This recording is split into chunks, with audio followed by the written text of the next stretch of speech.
தமிழக அரசின் செயல்பாடு குறிப்பாக இந்து அறநிலையத்துறை செயல்பாடு இன்றைக்கு இருக்க அரசாங்கத்தை விட முன்னாடி அந்த அரசாங்கமானது இந்துக்களுக்கு மாத்திரம் விரோதமாக இருந்தது.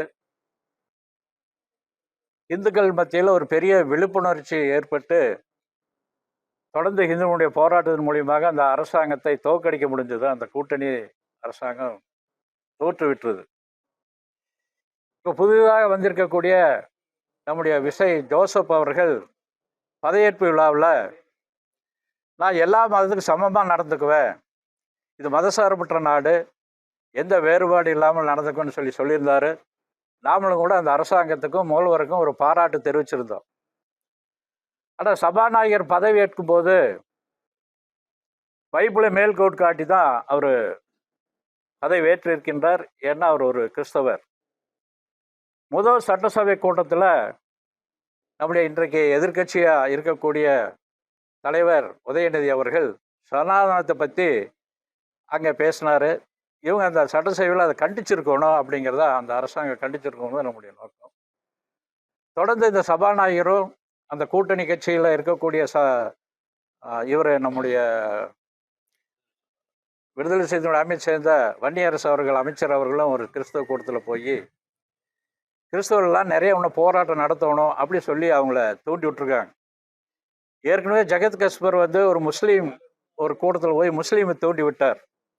இப்போ இந்த கிறிஸ்தவ கூட்டத்தில் போய் இவங்க அவங்கள தூண்டிகிட்டு இருக்காங்க. முதல் அரசாங்கத்தில் இருந்த அப்பாவும் அதே மாதிரி நடந்துக்கிட்டாரு.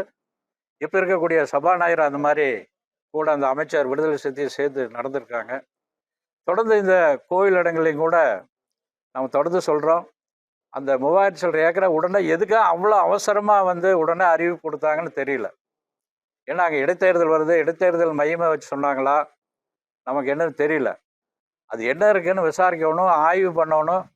கோயில் இடம் எது, கோயிலுக்கு இருக்கக்கூடிய இடம் எவ்வளவு, தொழிலதிபர்கள்லாம் யார் ஆக்கிரமிப்பு பண்ணியிருக்காங்க, மாற்று மதத்தை சேர்ந்தவங்க என்ன ஆக்கிரமிப்பு பண்ணியிருக்காங்க, சர்ச் இருக்குது, மசூதி இருக்குது, பெரிய தொழிற்சாலைகள்லாம் இருக்குது.